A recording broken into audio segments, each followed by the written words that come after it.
지금 우리가 주변에 가지고 있고 누리고 있고 또는 견디고 있고 하는 그 모든 것들은 다 우리가 선택한 것들의 결과입니다.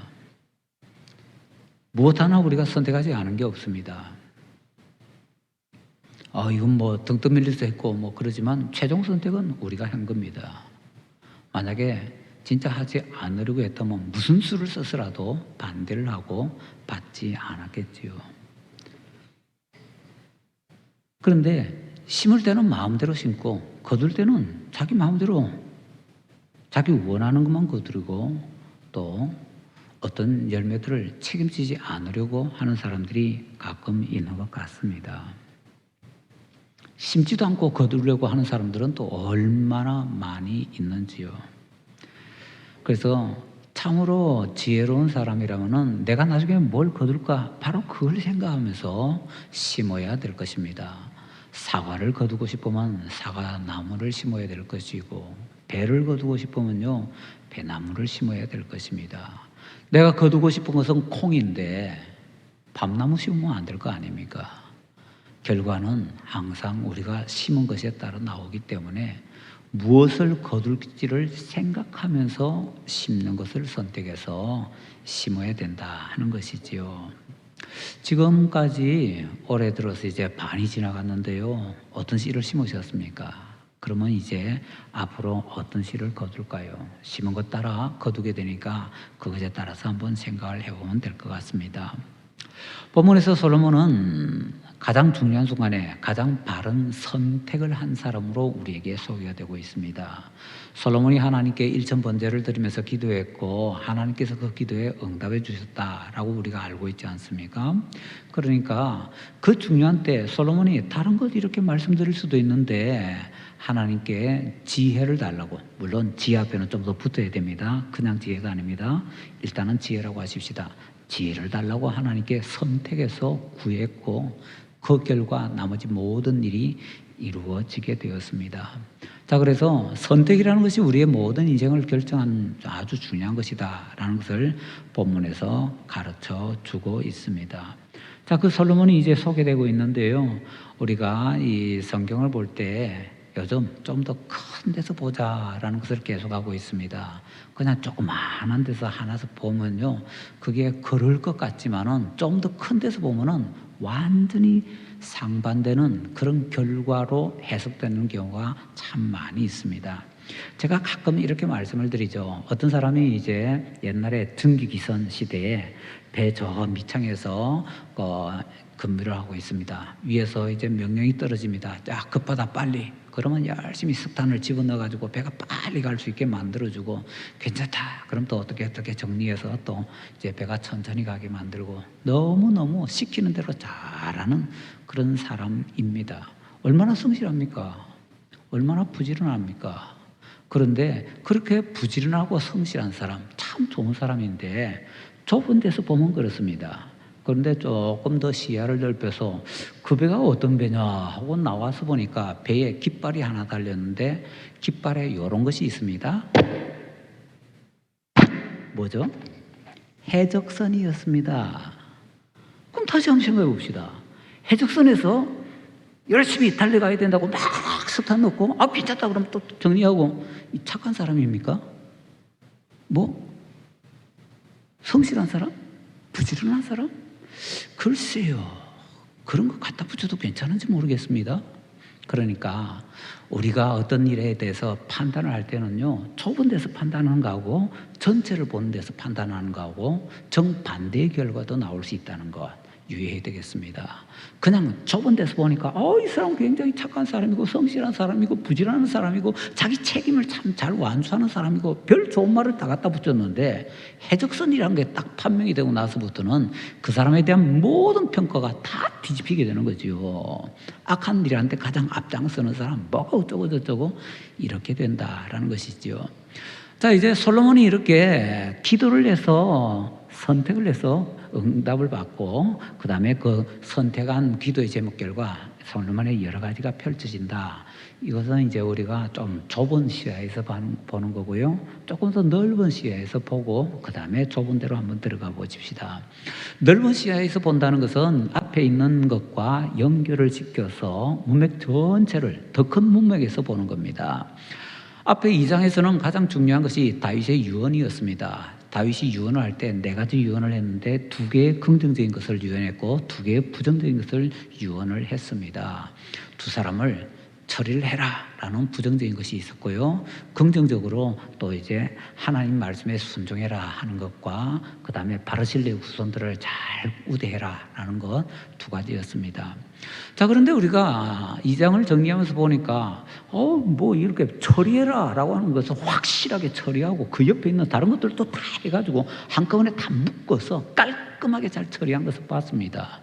그래서 부정적으로 이렇게 해라 라는 것은 완벽하게 처리를 했는데 긍정적으로 해라 라는 것을 했느냐 할 때에 2장을 정리하면서 우리가 이렇게 살펴보았죠. 바르실레의 후손들을 잘 우대를 해줘라 라고 다윗이 유언을 했는데 그 다윗이 유언하는 그 이후에 저 길르앗의 바르실레는 사라집니다. 그 다음에 단 한 번도 성경에서 언급이 안 됩니다. 시간적으로 볼 때요. 그걸 볼 때 만약에 솔로몬이 우대를 했더라면은 솔로몬이 아버지의 유언에 따라서 이렇게 잘했다라고 칭찬하기 위해서라도 써줘야 됩니다. 그런데 그런 기록이 없는 걸 보니까 솔로몬이 그거 신경을 안 썼습니다. 혹시나 했다 할지라도 적당히 하는 척 폼만 냈다라고 정리하는 것이 가장 합당한 것일 것 같습니다. 자, 긍정적인 것 중에 하나는요, 거의 안 했다. 100% 안 했다는 잘 모르겠지만 거의 안 했다.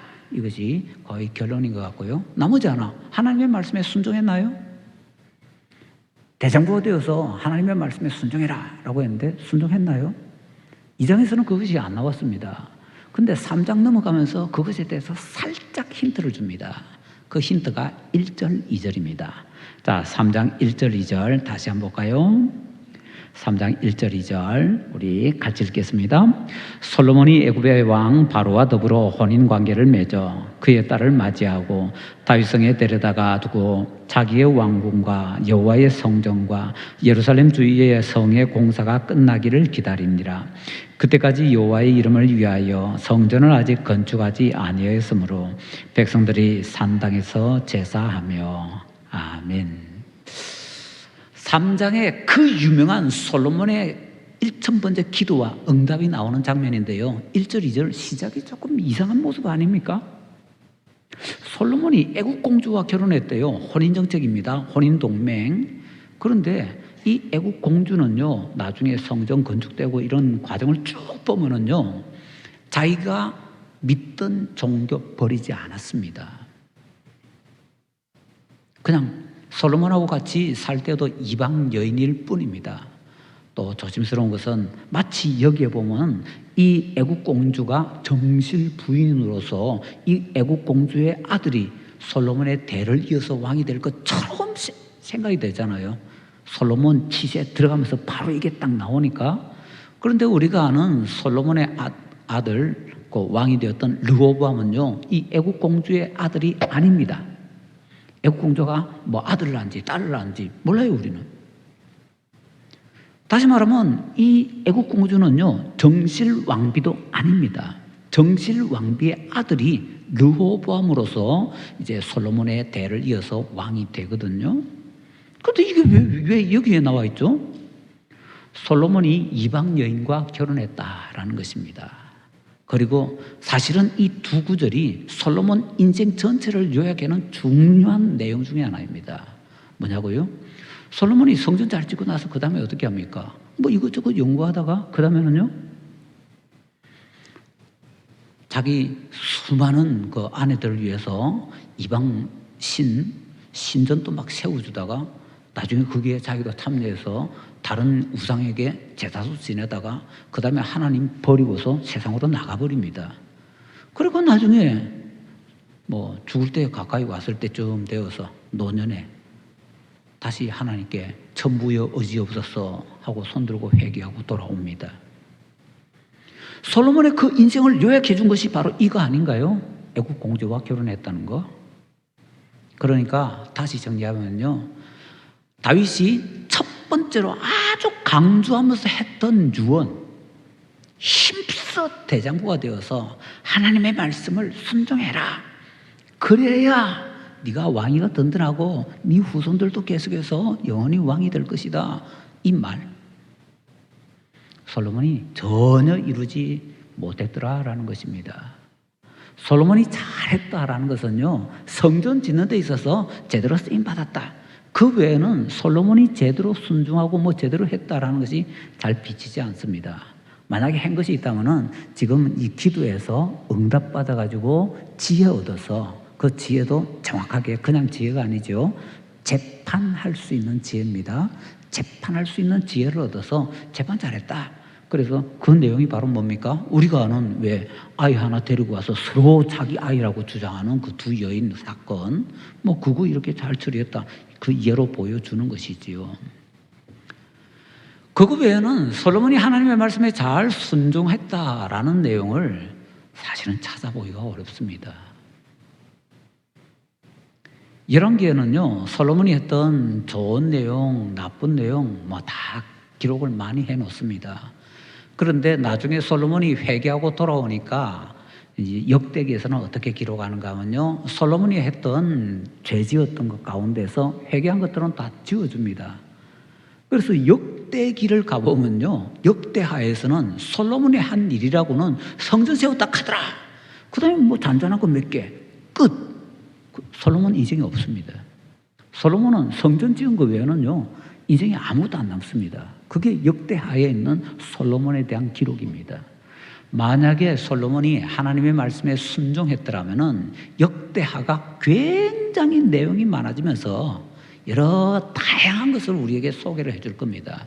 그래서 우리가 이런 것도 하면서 우리가 신나게 보고 듣고 가르치고 배우고 즐기면서 솔로몬을 통해서 참 많은 교훈을 받을 겁니다. 그런데 역대하에는요, 없습니다. 거의 전멸입니다. 그걸 보여주는 것이 바로 열왕기상 3장 1절 2절이라는 겁니다. 솔로몬의 그 모든 실패의 원인은 이방 여인과 결혼하는 혼인 동맹 정책에 있었더라라는 얘기입니다. 그리고 이 혼인 동맹 이것의 위치를 한번 보세요. 그럼 위치가 어디지요? 1000번째 기도 전입니다. 1000번째 기도 전에 애국 공주와 결혼했고, 그 다음에 혼인 동맹을 통해서 솔로몬이 원하는 걸 많이 하려고 했습니다. 그러니까 솔로몬에게 이방인 아내가 굉장히 많았는데 그 이방인 아내의 상당수는요, 1000번째 기도와 기도 응답받기 전에 일어난 일들일 겁니다. 그렇기 때문에 솔로몬의 인생이 참 멋질 것 같았는데 그렇게 멋지지 못한 그런 모습을 우리에게 보여주고 있다라는 것입니다. 자, 그래서 우리 열왕기상 이 3장을 시작할 때는 사실은 별것 아닌 것 같고 그냥 아무 내용도 없이 휙 지나가는 것 같지만은 1절, 2절이 어떻게 보면 솔로몬의 가장 중요한 성전 건축 이외의 모든 인생을 딱 요약해주는 그런 결론적인 구절이다라고 봐도 결코 잘못되지 않았다라는 것을 먼저 정리를 하십시다. 자, 그 다음에 이제 솔로몬이 하나님의 말씀에 순종했던 가운데서 가장 중심적이면서도 크게 하나인 것이 성전 건축한 거지요. 그래서 성전 건축한 것이 그 다음에 나오게 될 텐데 그 전에 솔로몬이 또 하나 힘쓴 것이 하나님께 지혜를 달라고 기도했던 것. 그렇게 하기 위해서 1000번제를 하나님께 드리고 그것이 하나님의 마음에 들어서 하나님께서 내가 너에게 뭐 해줄까 나타나서 하나님께서 물어보시니까 솔로몬이 저에게 지혜를 주시기 바랍니다. 재판을 할 수 있는 지혜를 주시기 바랍니다. 제가 계속 지혜라고 안 하잖아요. 앞에 더 있다고 꼭 더 붙여야 됩니다. 재판할 수 있는 지혜. 하나님께서 그냥 지혜 주셨다면요, 잠언이나 이런 구절에 나오는 솔로몬이 뭐 연구했더라 다 필요 없습니다. 뭘 연구해요? 하나님께서 그냥 통째로 다 주셨는데 컴퓨터에 뭐 그냥 입력하는 것처럼 하나님께서 다 주셨고 솔로몬은 사용만 하면 되는데요. 그게 아니고 하나님께서 주신 지혜는 딱 하나입니다. 재판할 수 있는 지혜. 솔로몬의 나머지는요, 그 재판할 수 있는 지혜를 가지고 재판을 이렇게 하니까 그걸 가지고 응용을 해서 다른 것들을 연구해서 얻은 지혜더라라는 것입니다. 차원이 다른 거지요.